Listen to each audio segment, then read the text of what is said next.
यहाँ के बीजेपी के एमएलए बोले, प्रेस का स्टेटमेंट है, मैं 2,500 करोड़ दिया तो कर्नाटका का मुख्यमंत्री बन जाता हूं। अब पूछना पड़ेगा तेरे के ने 2,500 करोड़ कहां से आए रे? अलादीन का चिराग है क्या? गसे तो निकल रहे, 2,500 करोड़ गसरे निकल रहे। हाँ? 70 कंट्रीज को हम गोश्त एक्सपोर्ट करते, कितने 70 ममालिक को गोश्त हमारा जाता। अब इन्हों क्या बोल रहे? हलाल पे थूक दे, धर्म परिवर्तन करते। बंद कर दो ना, ये बंद कर दो। कौन बोल रहा ले जाओ एक्सपोर्ट करो? इन्हों बोले Bijapur is almost like Pakistan. Modi ji, क्या बीजापुर पाकिस्तान है? आपका आदमी बोल रहा है it is almost like Pakistan. No, it is India and it will always be India. Bijapur will be in India only. Bijapur is the heart of Karnataka. Bijapur is the history of Karnataka. Bijapur के ये गुम्बदें बीजापुर और कर्नाटका की खूबसूरती को दिखाती हैं, आदिल शाह की, निजाम शाह की और बेमनी बादशाहों की। अब मैं यहां पर हमारे भारत के प्रधानमंत्री से ये पूछना चाहता हूं कि आपका यहां का एमएलए ये कह रहा है कि यहां के बीजेपी के एमएलए बोले, प्रेस का स्टेटमेंट है, मैं 2,500 करोड़ दिया तो कर्नाटका का मुख्यमंत्री बन जाता हूं। बोले ना, बोले बोले, डर के नहीं बोलना, बोले नहीं बोले। अब पूछना पड़ेगा तेरे के ने 2,500 करोड़ कहां से आए रे? 2,500 करोड़ तेरे को कौन दिया? कहां से आए? अलादीन का चिराग है क्या? गसे तो निकल रहे, 2,500 करोड़ गसरे निकल रहे। हाँ? तेरे के ने मोकिला है, जिन्नात की फौज है। 2,500 करोड़ दिए तो प्रधानमंत्री जी आप तो गरीब हैं, आप तो बोले मैं झोला लेके चले जाऊंगा, मगर देश के प्रधानमंत्री 2,500 करोड़ समझ में नहीं आया। इन्हें भी क्या लंबी लंबी छोड़ रहा क्या? वाह, 2,500 करोड़ दिए तो बन जाता हूं मैं। अच्छा, बीजेपी में शायद मुख्यमंत्री बनने की फीस यही है, नहीं मालूम। उन्होंने बोले, बोल रहा हूं मैं, ये प्राइम मिनिस्टर को बोलना पड़ेगा, मैं इनसे नहीं पूछूंगा, मैं बड़ों से बात करता हूं, लेवल के लोगों से, उनको बोलना पड़ेगा 2,500 करोड़ कैसा है भाई। अब ये बेचारे पुलिस वाले जो काम करते हैं उनको क्या 1 लाख, 1.5 लाख, 80,000, उनको सोचेंगे अम्मा पोस्टिंग का क्या होता कि अब अब 2,500 करोड़ मामूली बात है, मगर कुछ नहीं तो शायद प्राइम मिनिस्टर को मालूम भी होगा। अच्छा, हम प्राइम मिनिस्टर से दूसरा सवाल कर रहे, आपका एमएलए ये बोला कि हलाल गोश्त के वो लेके धर्म परिवर्तन करते। बोले ना, बोले ना, बोले नहीं बोले? हाँ, या मैं झूठ बोल रहा हूं? अब आप ये बोलो, आपको मालूम हम जो भारत से गोश्त एक्सपोर्ट करते, 70 कंट्रीज को हम गोश्त एक्सपोर्ट करते, कितने 70 ममालिक को गोश्त हमारा जाता, ममालिक को एक्सपोर्ट करते। उसमें कौन से मुस्लिम ममालिक हैं? मलेशिया, इजिप्ट, मिस्र, इंडोनेशिया, इराक, सऊदी अरेबिया भी है रे, यूएई। अच्छा, आपको मालूम कि हमारा जो इंडियन बफलो जाता, जून 2020 और 21 में 3,670 करोड़ का एक्सपोर्ट हुआ। कितना हुआ? 3,670 करोड़ 2020-21 में। इन्होंने बोले 2,500 में सीएम बन जाता हूं, 3,670 करोड़ का एक्सपोर्ट हुआ। अब छोड़ो जी, अब मैं बोल सुनो तुम, मगर तुम जो बोल रहे सही बोल रहे, मैं नहीं बोलता कुछ भी, मैं नहीं बोला, तुम बोले, और तुम क्या बोले सब सुन लिए, मैं नहीं सुना। अब अप्रैल जून 2021-22 में वो 3,670 करोड़ से एक साल में कितना बढ़ गया मालूम आपको? 7,543 करोड़, 7,540 पे 3 करोड़। अब इन्हों क्या बोल रहे? हलाल पे थूकते, धर्म परिवर्तन करते। बंद कर दो ना, ये बंद कर दो।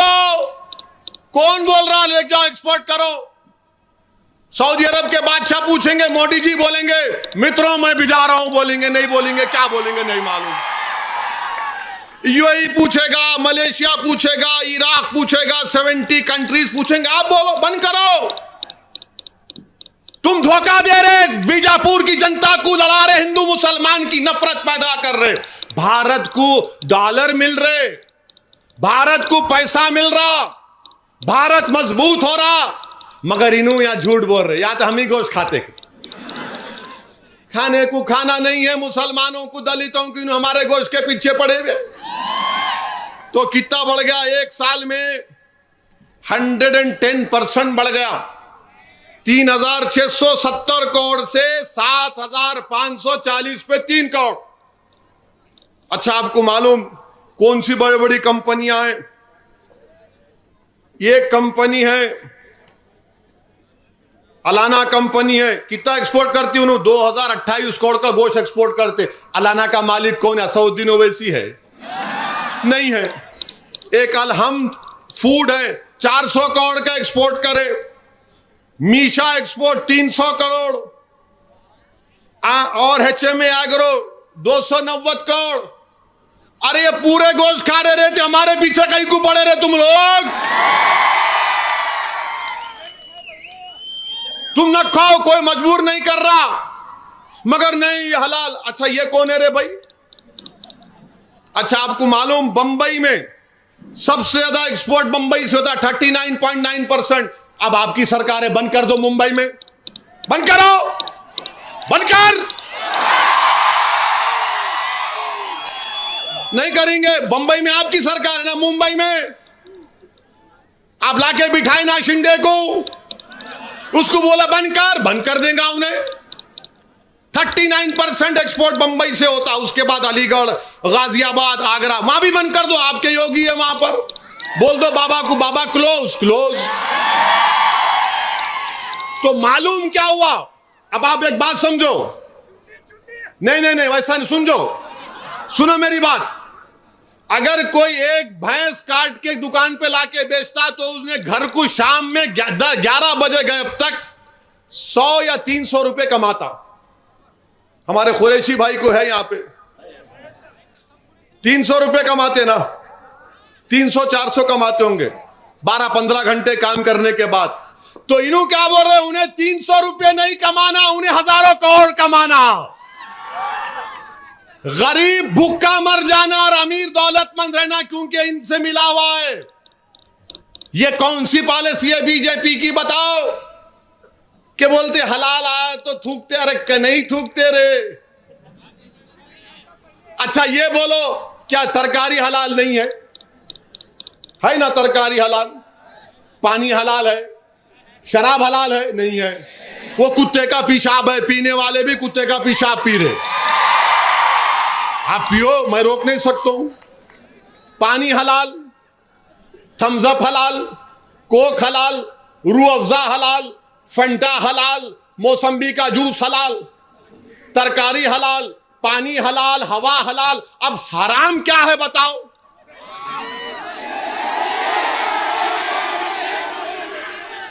तो मालूम हुआ कि गोश्त खाना इन बोरे बंद कर देना, क्योंकि गरीब भूखा मर जाना और ये पूरे एक्सपोर्टर्स जिंदा रहना। हम मर जाना, उन्हें जिंदा नहीं बल्कि अय्याशी करना अपने पैसों से। अब ये बताओ कर्नाटका की बात हम कर रहे हैं, मैं मीडिया में देखा, ये मीडिया वाले जिम्मेदार हैं, इन पे केस बुक करना, ये कैमरा वाले। उन्होंने ये बताए कि बोम्मई सरकार 40% पे काम करती। देखे ना मीडिया में, आप देखे नहीं देखे, देखे नहीं देखे, 40% पे डर रहे कहीं को जी। हमको कुछ मिला ही नहीं, 1% भी नहीं मिला हमारे को, उनको ही मिल रहा सब। अंदर बैठ के खम्बाम में पूरे नंगे बोलते ना, वैसा हाल है। 40%। तो करप्शन लेना हलाल है या हराम है? बीजेपी वालों बता दो हमको। अब करप्शन हलाल है या हराम है? 40% आप ले रहे। हमारा बेचारा एक गोश्त की दुकान पे 14 घंटे काम करता, कट कट कट कट बेचता, बेचारा उसके पीछे पड़ गए आप। अब आप ये बताइए। और फिर अब आप और एक बात, इन्हों बोल रहे कि नहीं, हाँ इन्हों और एक बात बोले, भाई मोदी जी से पूछना चाह रहा हूं, मोदी जी क्या बीजापुर पाकिस्तान है? तो आपसे नहीं है, उनसे, दिल्ली के बादशाह से पूछ रहा हूं। इन्हों बोले Bijapur is almost like Pakistan है। ये भारत का अटूट हिस्सा है बाबू, और सुबह कयामत तक रहेगा। मोदी जी आप बोलो, ये भारत का हिस्सा है या नहीं है? बोलो मोदी जी। आपका आदमी बोल रहा है it is almost like Pakistan. No, it is India and it will always be India. Bijapur will be in India only. Bijapur is the heart of Karnataka. Bijapur is the history of Karnataka. Bijapur के ये गुंबदें बीजापुर और कर्नाटका की खूबसूरती को दिखाती हैं, आदिल शाह की, निजाम शाह की और बैमनी बादशाहों की। अब आप बताइए मोदी जी, ये कैसा आदमी आपका बोल रहा हमको? इसको सिखाना पड़ेगा। उन्होंने सिखा, हम नहीं सिखा सकते। फिर मोदी जी आप बोलिए, आप देश के प्रधानमंत्री, आप बोलते हैं सबका साथ, सबका विकास, सबका विश्वास। इनका एक वीडियो निकला, इसमें उन्होंने बोले कि मैं मुसलमानों का काम ही नहीं करता। बोले नहीं बोले? बोले नहीं बोले? अच्छा, इससे पहले ऐसा कोई बोले इनको? इससे पहले मैं जो बोल रहा हूं ऐसा कोई बोले खुलेआम? क्यों नहीं बोले? क्यों नहीं बोले? कई को नहीं बोले? मिले हुए है जी, औले जौले है दोनों अंदर से, समझे ना? तू मेरी पीठ खुजा, मैं तेरी पीठ खुजाता हूं। मैं उसको डराता हूं, तू इसको समझा जाके। अब तुम डराए तो भी नहीं डरने वाले, तुम समझाए तो भी नहीं समझने वाले इंशाअल्लाह ताला। मेरे अजीज दोस्तों, बुजुर्गों, अब इन्हों बीजेपी वाले कल प्रेस कॉन्फ्रेंस करके बोलेंगे ओवैसी दुश्मन है। मेरे कॉन्स्टिट्यूंसी में लाल दरवाजा है, वहां पे लाल दरवाजे की मंदिर है, और मंदिर के पुजारियों को, उस पुरानी मंदिर को मेरे ख्याल से 4 या 5 करोड़, 3.5 करोड़ रुपये मजलिस की नुमाइंदगी पे दिलाए। कौन दिलाए मालूम आपको? अकबरुद्दीन ओवैसी। अकबरुद्दीन ओवैसी जाके चीफ मिनिस्टर को बोले, चीफ मिनिस्टर साहब ये मंदिर को पैसे दो। तो हमारा चीफ मिनिस्टर, हाँ, बोले यस, हमारा झगड़ा नहीं है इनसे, दो आप। हमारा झगड़ा आरएसएस, बीजेपी और कांग्रेस से, सियासी झगड़ा है। 3.5 करोड़ रुपए दिए। वही मंदिर के पुजारी साहब, कोविड की सेकेंड वेव में कोई अस्पताल में जगह नहीं मिली, अकबरुद्दीन ओवैसी असरा हॉस्पिटल में उनको बेड दिला के इलाज कराए। ये फर्क होता है, ये फर्क होता है। हाँ, मेरे को आप वोट मत दो तो क्या मैं आपको इंसान नहीं बोलूंगा, मैं आपका दुश्मन बन जाऊंगा? वोट देना नहीं देना वो भारत की आवाम का, जनता का जमहूरी हक है। और आप वोट नहीं दिए, उन्हें वहां का भगा दो, उसको इधर भगा दो उसको। क्या बात है बताओ आप, इतनी नफरत क्यों? क्या ये लोग भारत के नागरिक नहीं हैं? और जिन लोगों को तुम गाली दे रहे, सुनो, जब मुल्क की आजादी की लड़ाई लड़ी जा रही थी अंग्रेजों के खिलाफ, अगर सबसे पहले किसी ने अपना खून बहाया तांतिया टोप के साथ, झांसी की रानी के साथ, तो उसका नाम किसका आएगा? मुस्लिम उलमाओं का नाम आता है। अंग्रेजों के खिलाफ जिहाद का फतवा किसने दिया था? मुस्लिम उलमाओं ने दिया था। अल्लामा फजल खैराबादी रहमतुल्लाह अलैह काले पानी की सजा काटे, और जब उनका बेटा उनकी रिलीज का ऑर्डर लेकर आया, उसी दिन अल्लामा फजल खैराबादी अल्लाह के पास चले गए। हैदराबाद के मौलवी अलाउद्दीन, मक्का मस्जिद के इमाम, जुम्मे की नमाज के बाद जनता को लेकर निकले हैदराबाद के सुल्तान बाजार में, अंग्रेजों की रेजिडेंसी थी। कहा कि अब अंग्रेजों से मुकाबला होगा। मौलवी अलाउद्दीन को सबसे पहले ले जाकर काला पानी में डाल दिया गया। हमने इस मुल्क की आजादी के लिए सब कुछ किया, मगर आज 75 साल का अमृत उत्सव मना रहे हैं, और हमारे इलाकों का, आप मुस्लिम इलाकों का बॉर्डर में आप सर्वे करा रहे हैं। भारत के प्रधानमंत्री ये कौन सा अमृत उत्सव का मना रहे हैं? आप बताइए, आखिर कब तक हमको शक की निगाहों से देखा जाएगा? ये गलत है। इस मुल्क की तारीख में जितना खून मुस्लिम अकलियत और दीगर अपनाए वतन के साथ सबने मिलकर खून बहाया। सुभाष चंद्र बोस के साथ कौन थे? ये जय हिंद का नारा कौन दिए? बोलो, ये जय हिंद का नारा कौन दिए? क्या आरएसएस ने दिया?